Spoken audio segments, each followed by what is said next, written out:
Okay.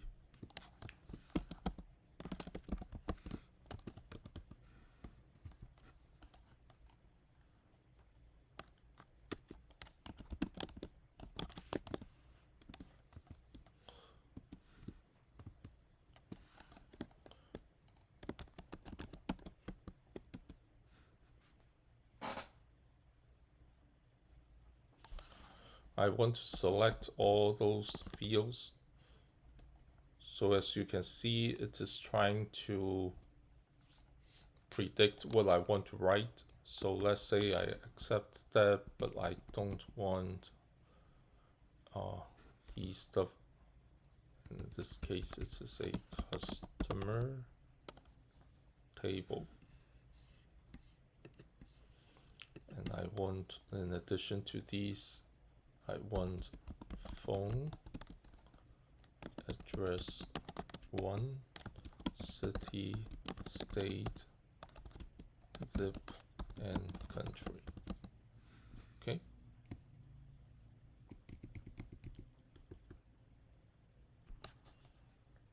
Okay.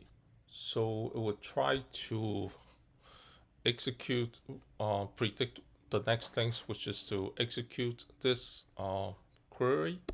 I can accept that, but in this case, the data source is not CFR gallery, but it's called Copilot demo.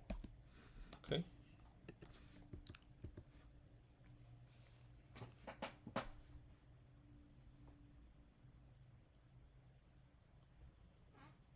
And then after that, instead of doing a loop or whatever, just simply do a dump of the results. Okay. Now after that, let's say I want to create an HTML form which will allow the users to enter the data to be injected or to be inserted into the table. You can actually do that by going here. Can you create an HTML form for entering customer?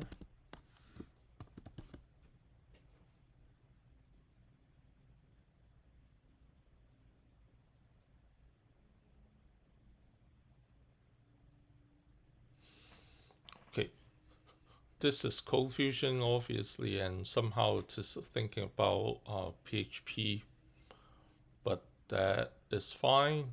We can change that. So let's say for the generated form, as you can see that it has this generated form.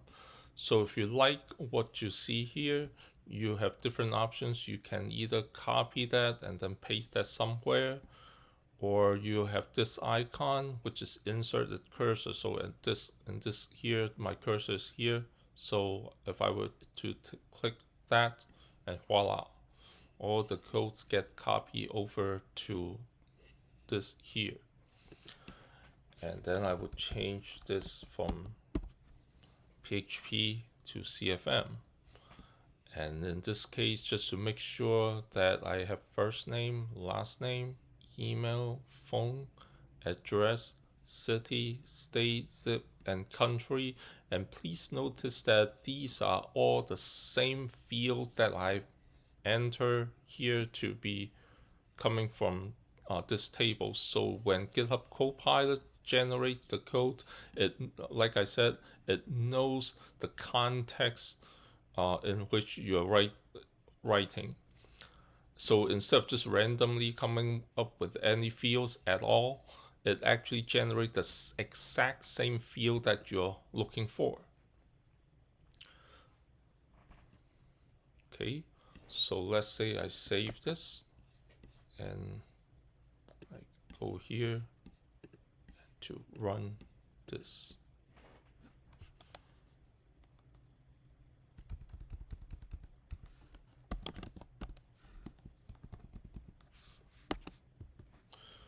Okay, so this is obviously I had some test data before, so you can see the see the dump of the query, and this is the form.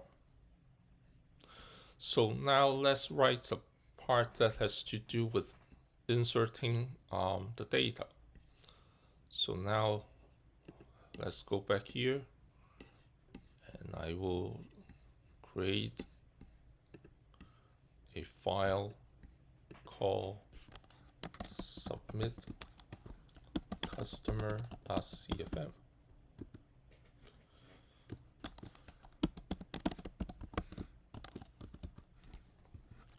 So let's create the query.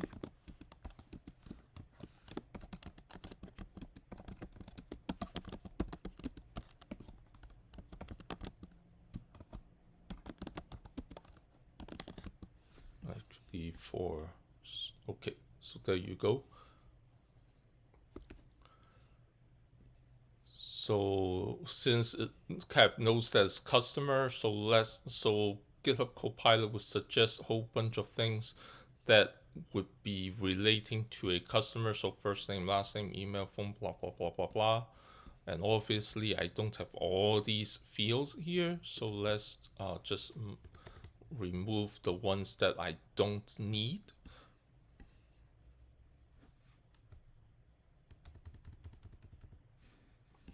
And in this case, I name it address 1 and not just address.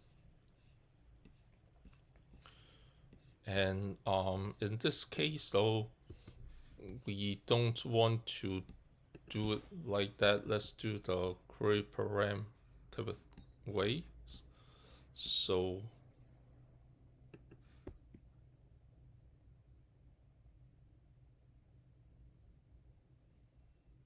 let's just delete all these stuff.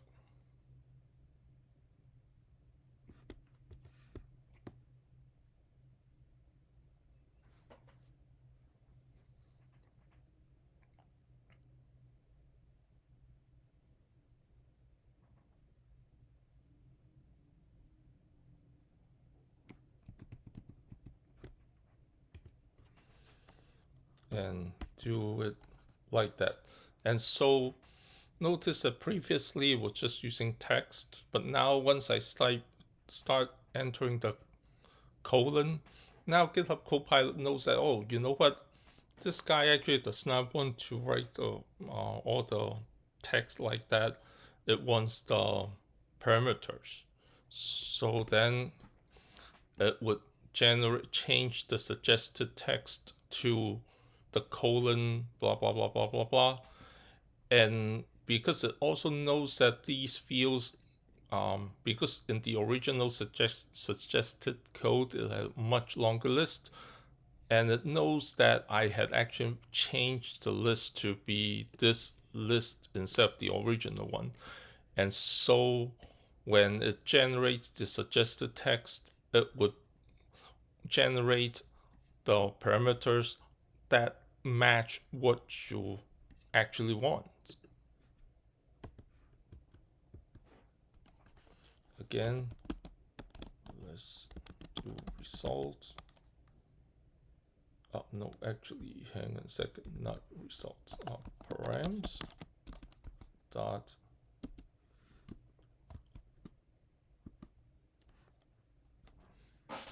okay, and then there you go. So sometimes you do need to wait a little bit for that to be generated. So as you can see, the first name, last name, email, phone, address 1, blah, blah, blah. And these matches what we want. So that's wonderful. Okay, so now we can do the results.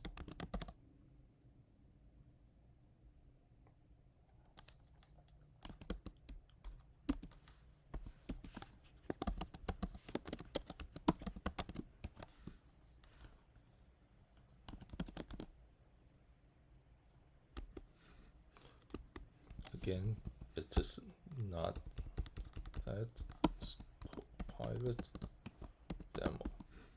Okay.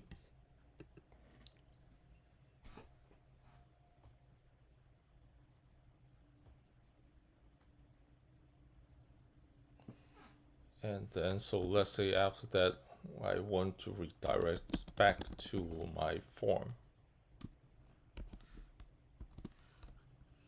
That would be customer form 3.cfm, something like that. Okay, we save that. Okay, so now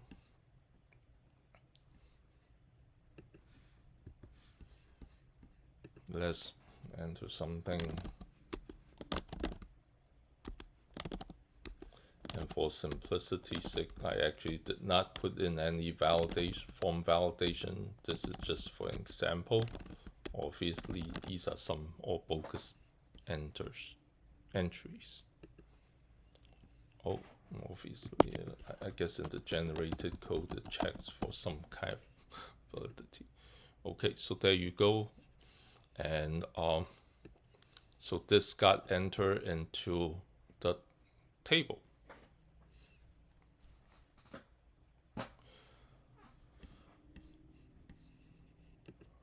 And sometimes, let's say for GitHub Copilot chat, you can use it to help you debug some codes. So let's say we intentionally create a problem here by deleting the comma.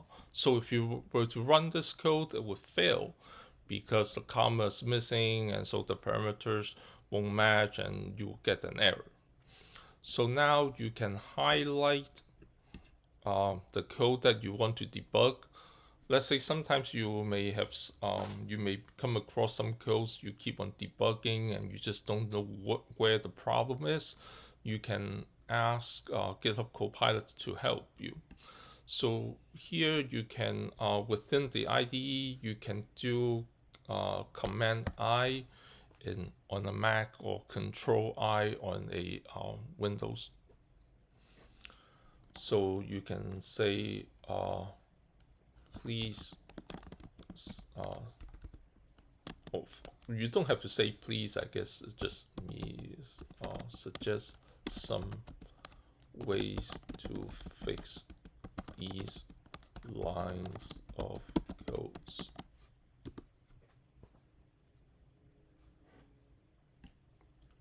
Oh, it does not know that. Huh. Okay.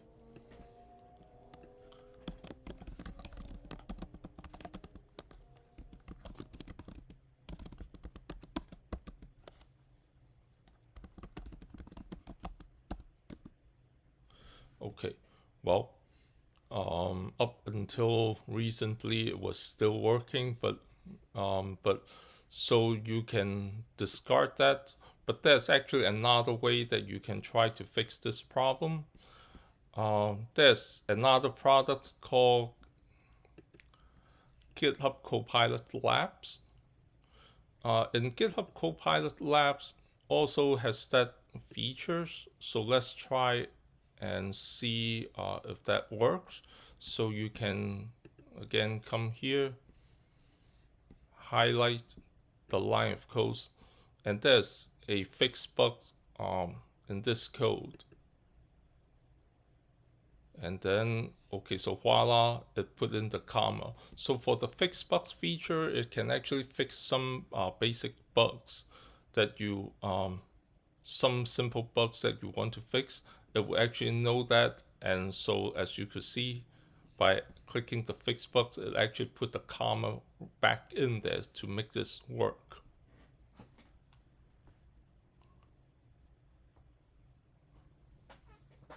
Okay. And sometimes, let's say you have worked on some code for a long time, and when you wrote that, it's so convoluted that you were so proud of yourself and all that, but only weeks later, or even months later, and then when you look back at the code and you wonder just exactly what you were thinking,